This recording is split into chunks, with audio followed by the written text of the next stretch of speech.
Hi guys, welcome to maths daily DHN. Okay, last class हमने discuss करा था complex number के बारे में। उसमें हमने इमेजिनरी नंबर पढ़ा था और आई के बारे में हमने पढ़ा था कि आई स्क्वायर क्या होता है, आई क्यूब का वैल्यू क्या होता है, आई फोर क्या होता है। ठीक है, और कुछ क्वेश्चंस हमने शायद नहीं करा होगा या कुछ क्वेश्चंस किए होंगे। ठीक है, आज हम लोग कुछ क्वेश्चन डिस्कस करेंगे और कॉम्प्लेक्स नंबर का ज्योमेट्रिकल रिप्रेजेंटेशन पढ़ेंगे, मॉडल्स पढ़ेंगे, एम्पलीट्यूड पढ़ेंगे। ठीक है, ये आज का हमारा टॉपिक है। कोशिश करते हैं उसे कंप्लीट करने का जितना जल्दी हो जाए। ठीक है, so let's solve the questions. हमारे पास पहला क्वेश्चन है i plus i to the power 5 plus i to the power 9 plus i to the power 13। ठीक है, ये सॉल्व करना। सॉल्यूशन करते हैं फर्स्ट का।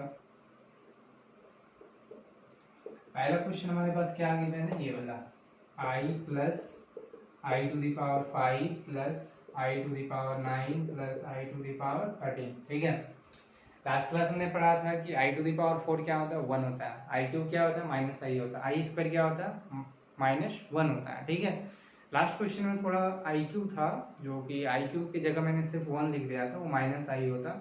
उसका आप थोड़ा करेक्शन कर लेना, लेक्चर 1 में जो था। ठीक है, तो ये होगी आपका आई पर पावर 5 को क्या लिख सकता है, आई पर पावर 4 इंटू आई पर पावर 9 ऐसे लिख सकते हैं ना। 4 इंटू 2 8, यहाँ पे 9 है, फिर इंटू आई कर दो। आई पर पावर ऐसे लिख सकते हैं ना, 4 इंटू 3, 4 इंटू 3 12, यहाँ 13 है, एक बच रहा तो एक आई को फिर से लिख दो आप। ठीक है, ये हो गया आई प्लस आई पर पावर 4 1 इंटू आई 4 1, 1 का square into i plus i to the power 4 1, 1 का क्यूब इंटू आई। ओके, तो ये हो गया आई प्लस 1 इंटू आई हो गया, plus 1 square 1 into i plus आई। कितना आई मिल गए, एक यहाँ से आई मिला, एक 1 इंटू आई यहाँ से भी आई मिला, यहाँ से भी आई को आयोटा भी हम लोग बोलते हैं कॉम्प्लेक्स के केस में। ठीक है, तो आई प्लस आई कितना ही हुआ, 1 2 3 4, सभी को ऐड कर दो तो क्या हो जाएगा, 4 आई हो जाएगा। ठीक है, ये हो गया क्वेश्चन नंबर 1 का आंसर। क्वेश्चन नंबर 2 पर आते हैं। क्वेश्चन नंबर 2 ये सामने है। ठीक है, इसी को डायरेक्ट करते हैं। ठीक, पहला क्या, आई पर पावर 5 7 4, तो आई पर पावर पहले 4 लिखो। ठीक, 2 का सॉल्यूशन आई पर पावर 5 7 4 है। सबसे पहले तो आई पर पावर 4 लिखो, 4 से 5 7 4 में डिवाइड दो। सिंपली नहीं आता होगा तो देखो 4 से 5 7 4 पे आप डिवाइड करो। मतलब लिखते कैसे है, अगर हाइयर पावर रहता है तो हम उसको कैसे लिखेंगे। ठीक है, तो 4 से 5 7 4 में आप डिवाइड करो, तो 4 से जब इसको हम डिवाइड करेंगे 1 बार टेबल आएगा, 4 1 7 4 4 जो 16, फिर 1, फिर यहाँ 4 आएगा, 4 3 जो 12, तो 4 माइनस 2 क्या हो गया, 2। तो मतलब हम क्या लिख सकते हैं इसको, 4 पर पावर 1 4 3, फिर जो रिमाइंडर बचता है उसको आई के पावर पे आप रेज कर दो। ठीक है, पहले का हो गया, फिर आई पर पावर 5 7 6 है, फिर प्लस आई पर पावर 4 लिखो। ठीक है, और फिर 4 से डिवाइड करो इस पे 5 7 6 में। ठीक है, एक सेकेंड। तो ये जो है आपका 4 से किसको डिवाइड करना, 4 से इस पे डिवाइड देना आपको 5 7 6 है, तो 4 से आप डिवाइड करो 5 7 6। ठीक है, तो 1 बार टेबल पढ़ेंगे तो ये 4 1 7, फिर 4 4 जा 16 1 6, 4 4 जा 16। मतलब अगर 4 पर पावर 144 करते हैं, that means what, we get 576। ठीक है, तो ये तो कम्प्लीटली आ ही जा रहा है, तो आप इसको लिख सकते हो 144। ठीक है, फिर plus i to the power 5 7 8 है, फिर इसको करो आई पर पावर 4, फिर 4 से आप डिवाइड दे दो इसको 5 से। देखो इस ये 5 7 6 है, ये 5 7 8 है, कितना ज्यादा है, 2 ही तो ज्यादा है ना, तो 2 रिमाइंडर बच जाएगा आपका। मतलब यहाँ पे 144 करो इंटू आई स्क्वायर, क्योंकि अगर आप 4 इंटू 144 करोगे ना तो 576 आ जाएगा। यहाँ पर आपका 578 है, तो 2 ही तो कम है ना, 78 है, ये 76 है, तो 2 को आई के बेस पे आप उसको रेज कर दो। तो फर्स्ट ऊपर वाले का हो गया, इस तरह से नीचे वाले को लिखो, डिवाइडेड बाय आई पर पावर 590 है, आई पर पावर क्या 590 है। ठीक है, आपको क्या करना, सबसे पहले तो आई पर पावर यहाँ 4 लिखो आप। ठीक, फिर 4 से डिवाइड करना है किसको, 590 को, तब 4 से डिवाइड आप करना 590। एक बार टेबल पढ़ना तो 4 5 माइनस 4 1 9। ठीक है, कितना बन जाएगा, 4 4 जा 16, 9 माइनस 6 3, फिर 0 आ जाएगा, 4 7 जा 28, रिमाइंडर क्या बच गया, 2 बच गया रिमाइंडर, ठीक है। रिमाइंडर रहा हमारा 2।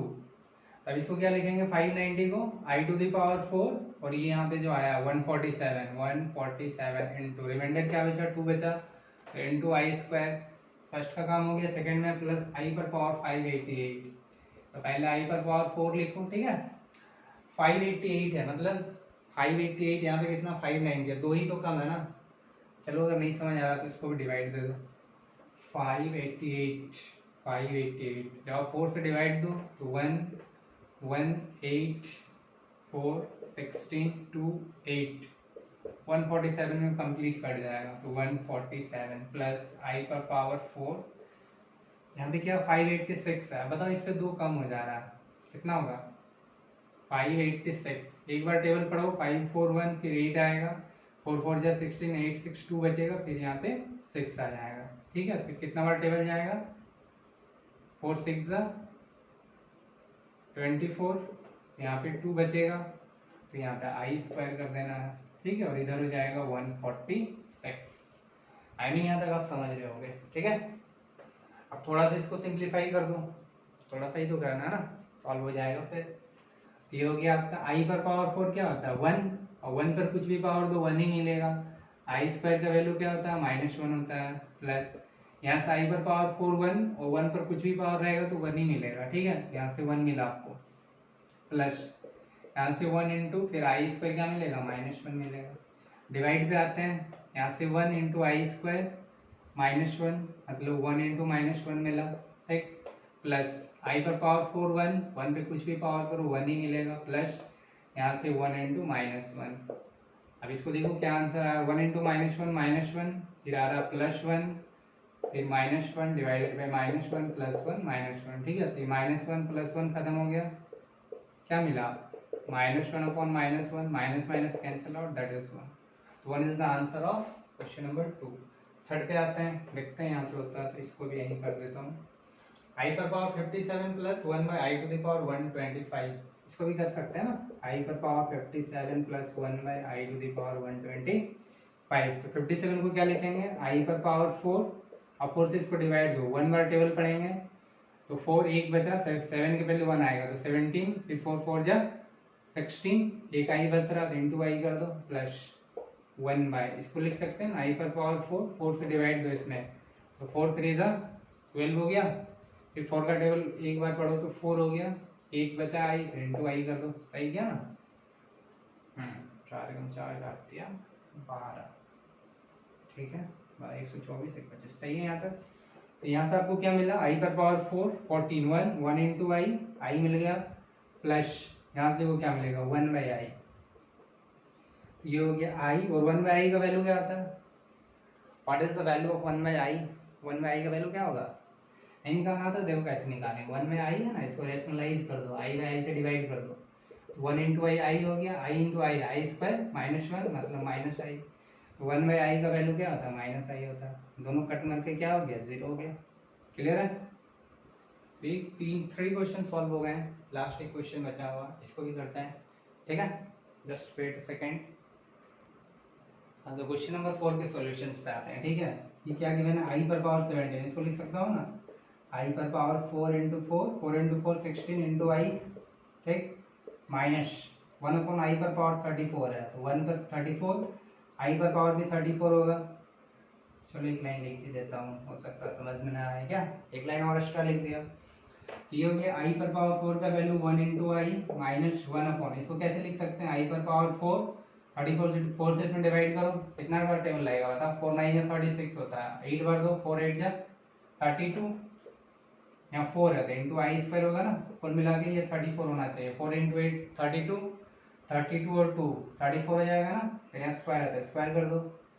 आगे क्या मिला 1 इंटू आई, ये आई हो गया, उसके बाद यहाँ से 1 मिला, आई स्क्वायर -1, ठीक है, इस तरह से आ रहा है, स्क्वायर है, यहाँ पे स्क्वायर है तो स्क्वायर कर दो, तो ये हो गया आई और minus minus +1 whole square, whole square कर दो, चाहो तो इसको ब्रेक कर दो, तो a प्लस बी का whole square, a square plus 2ab plus b square, तो -1 + 2i +1 +1 -1 cancel out, 2i is the answer. ठीक है, थोड़ा पावर कट हो गया तो 1 सेकंड। अब लोग डिस्कस करेंगे equality of two complex number. ठीक है, दो कॉम्प्लेक्स नंबर इक्वल कब होता है। ठीक, तो दो कॉम्प्लेक्स नंबर लेना, उसको इक्वालिटी से हमें सॉल्व करना है। ठीक है, तो नेक्स्ट जो हमारा क्वेश्चन है वो है इक्वालिटी पर है। ठीक है, equality of two complex number.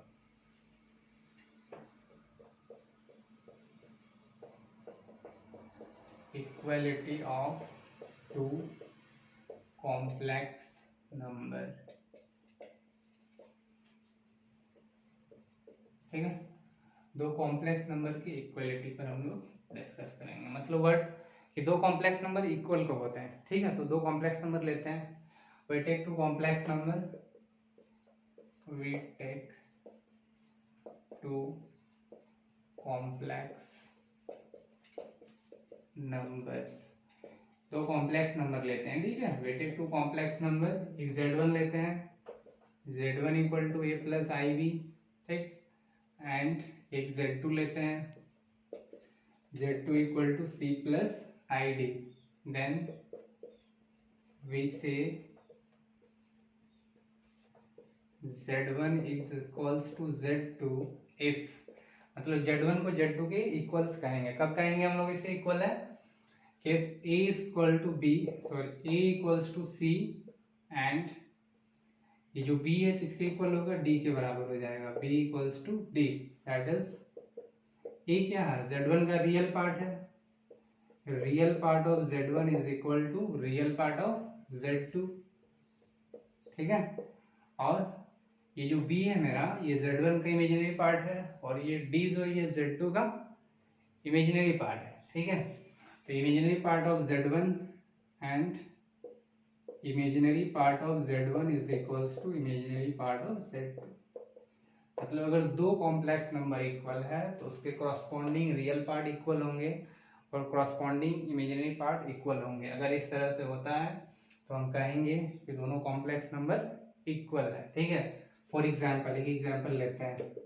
ठीक है, एग्जाम्पल ले रहा हूँ मैं, एक z1 equals to a plus i B.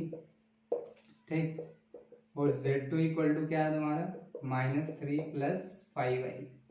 दो कॉम्प्लेक्स नंबर इक्वल है, z1 equal to a plus i b, z2 equal to -3 plus 5i, दोनों कॉम्प्लेक्स नंबर इक्वल है।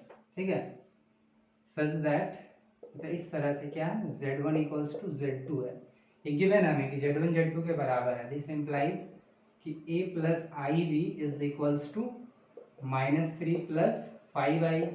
a प्लस आई बी किसके इक्वल है, -3 प्लस 5i के equal है। ठीक है, दैट मीन्स व्हाट कि a इक्वल टू -3, a जो है वो -3 के इक्वल्स होगा, b जो है वो 5 के इक्वल होगा। तो इक्वालिटी ऑफ कॉम्प्लेक्स नंबर से इसका यूज करके हम क्वेश्चन इस तरह से सॉल्व कर सकते हैं। जैसे तुम्हारे क्वेश्चंस आएंगे कि if z1 and z2 are two complex number such that both are equal then find the value of x and y। ठीक है, तो एक क्वेश्चंस भी करते हैं। ठीक, उड़ा रहा क्लियर, चलो करते हैं question.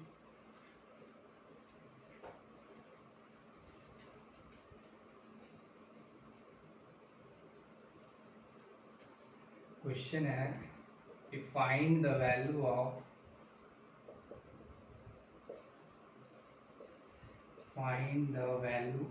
x and y such that the complex number -2 plus 7i is equals to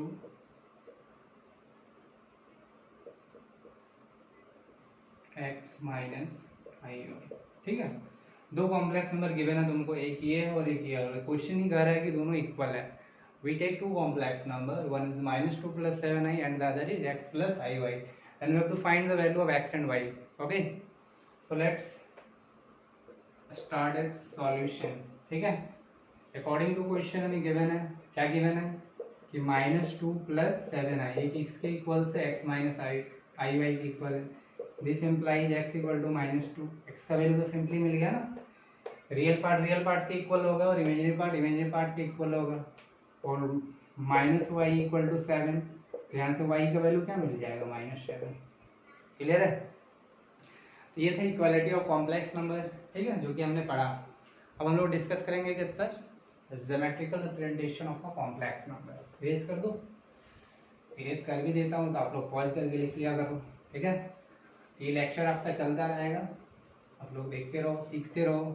कोई डाउट रहे तो उसको कमेंट करो, ठीक है। I will solve your problem. अब हम लोग करेंगे ज्योमेट्रिकल रिप्रेजेंटेशन, ठीक है। Geometrical representation of a complex number.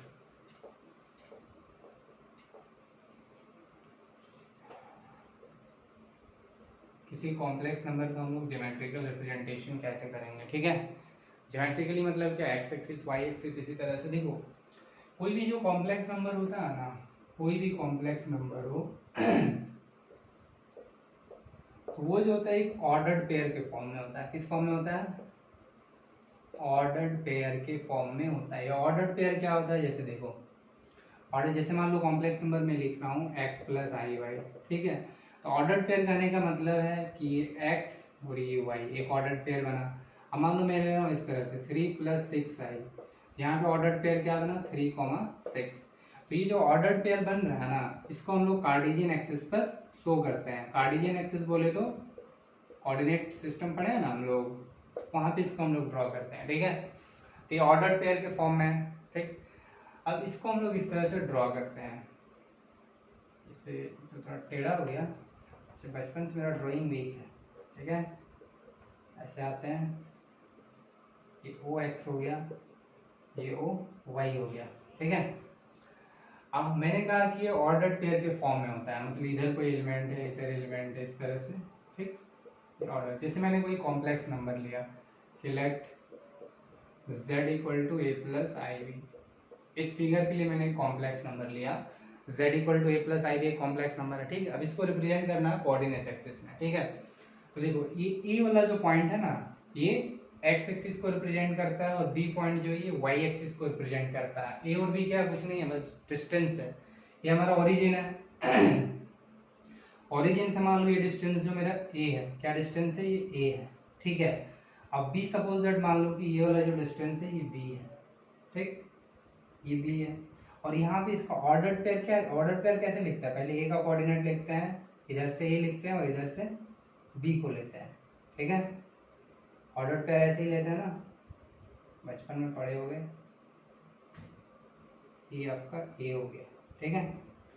तो ये कोई पॉइंट यहाँ p ले रहा हूँ, इसका कोऑर्डिनेट क्या है, a, b है।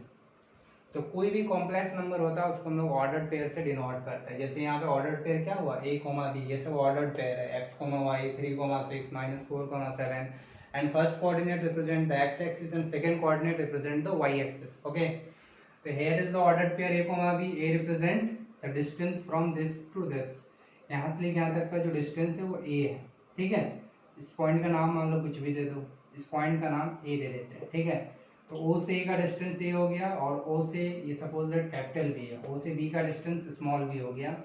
इसको मैं ज्वाइन कर दे रहा हूँ, ठीक है। इधर जो एंगल बन रहा है ये थीटा हो गया, ठीक, समझ आ रहा है। मतलब इधर भी है तो ये भी b होगा, क्लियर है। मैंने यहाँ पे क्या किया, ये हो गया तुम्हारा किसी कॉम्प्लेक्स नंबर का ज्योमेट्रिकल रिप्रेजेंटेशन। ऑर्डर्ड पेयर ये भी क्या होता है, जैसे ये रियल पार्ट है, ये इमेजिनरी पार्ट है, और ये जो एक्स एक्सिस है ना, इसको हम लोग रियल एक्सिस बोलते हैं। क्या बोलते हैं एक्स एक्सिस को, this axis is called what, real axis, इसको रियल एक्सिस बोलेंगे। और ये हमारा जो एक्सिस है ना वाई एक्सिस, इसको हम लोग बोलते हैं इमेजिनरी एक्सिस क्या बोलेंगे, इमेजिनरी एक्सिस। एक्स एक्सिस को रियल एक्सिस बोलते हैं और वाई एक्सिस को क्या बोलते हैं, इमेजिनरी एक्सिस बोलते हैं, ठीक है, जो कि यहाँ पे लिखा है, ठीक। अब हमें क्या करना है, ये जो पॉइंट ए था ये एक्स एक्सिस पे चूज करना है फर्स्ट कोऑर्डिनेट, सेकंड कोऑर्डिनेट को वाई एक्सिस पे चूज करना है, ठीक है। अब उसको कोऑर्डिनेट एक्सिस में ड्रॉ कर दो। जैसे ओ से लेके ए तक का डिस्टेंस ए है तो ये का हो गया, ओ से लेके बी तक का डिस्टेंस स्मॉल बी है, तो इधर से कॉमन ये पॉइंट, इधर से कॉमन ये पॉइंट, ये पॉइंट हमें मिला पी, इसका हमने नेमिंग कर दिया पी ए, बी, ठीक है। तो ओ से लेके पी तक का जो डिस्टेंस है वो ओपी है, ठीक। यहीं पे हम लोग मॉडुलस का कंसेप्ट आएगा, यहीं पे आर्गुमेंट का कंसेप्ट आएगा। ये क्या हो गया, geometrical representation of a complex number. मतलब ये जो z equal to a plus i भी था, वैसे कोऑर्डिनेट एक्सिस में डिनोट करना रहता तो इस तरह से डिनोट करते हैं, ठीक है। अगर यहाँ पे भी नहीं समझ आ रहा तो मैं कोई नंबर ले रहा हूँ, ठीक है। सपोज दैट कि इस तरह से ले रहा हूँ, ठीक है, 2 + 3 आई, तो आपको एक्स एक्सिस में 2 तक जाना। सपोज दैट ये 1 है, ये 2 है, इधर मान लो 4 होता तो कोई पॉइंट होता, तो उस तरह से उसको डिनोट करते हैं। यहाँ पे ये तो पूरा गंदा हो जाएगा ना, इधर दिखा देते, मान लो 1 2 3 है, 1 2 3 है, मेरे को 2,3 कॉम्प्लेक्स नंबर दिखाना है, ठीक है।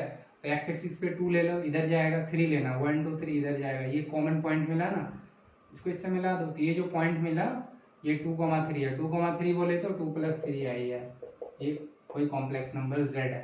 तो इस तरह से रिप्रेजेंट हो गया। This is called what, geometrical representation of a complex number. Now we discuss about what, argument and modulus of a complex number. देखो मॉडुलस क्या होता है, मॉडुलस में हम लोग यहीं पे पढ़ेंगे, ठीक है। Geometrical representation of a complex number, इसके साथ मॉडुलस भी लिख लो, मॉडुलस भी लिख लो, टाइम मिला तो आर्गुमेंट भी पढ़ेंगे, ठीक है। टाइम मिला तो आर्गुमेंट में भी डिस्कस करेंगे। देखो मॉडुलस क्या होता है ना, O से लेकर P तक का डिस्टेंस मॉडुलस होगा। क्या होगा, O से लेकर P तक का डिस्टेंस मेरा मॉडुलस होगा। That means what, we have to find OP। अब बताओ, कोऑर्डिनेट ज्योमेट्री में हम लोग पढ़ा था ना, दो पॉइंट है उसके बीच का डिस्टेंस हम कैसे फाइंड करते हैं, ठीक है।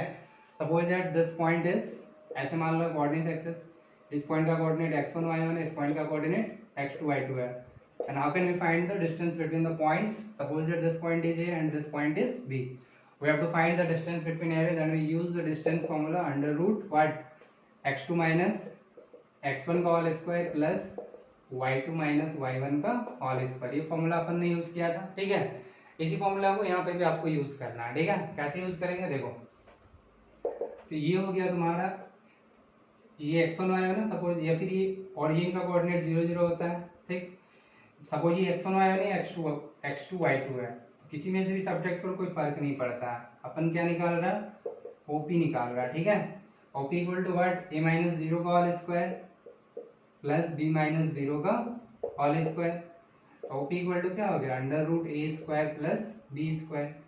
तो ओरिजिन से p तक का जो डिस्टेंस है ओपी तुम्हारा, ये a² प्लस b² हो गया, ठीक है। ओरिजिन से लेकर p तक का डिस्टेंस ओपी, ठीक है। ये तुम्हारा क्या हो गया, ओपी डिस्टेंस हो गया, ओरिजिन से पी तक का डिस्टेंस ओपी हो गया। ये nothing but what, mod Z, इसी को मॉडुलस बोलते हैं, ठीक है। क्या कहते हैं इसको, modulus of complex number Z, modulus of Z.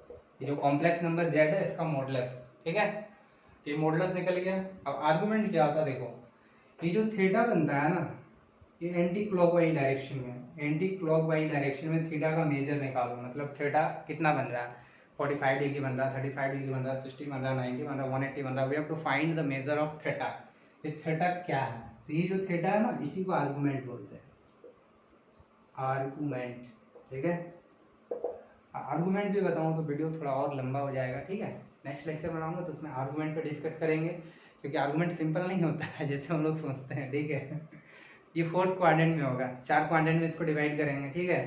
तो चारों क्वाड्रेंट के अकॉर्डिंग उसको हम लोग पढ़ेंगे, तो it will take some time. So I make one another video in which we can discuss about argument, okay, so that your concept will be clear, and we also discuss some questions.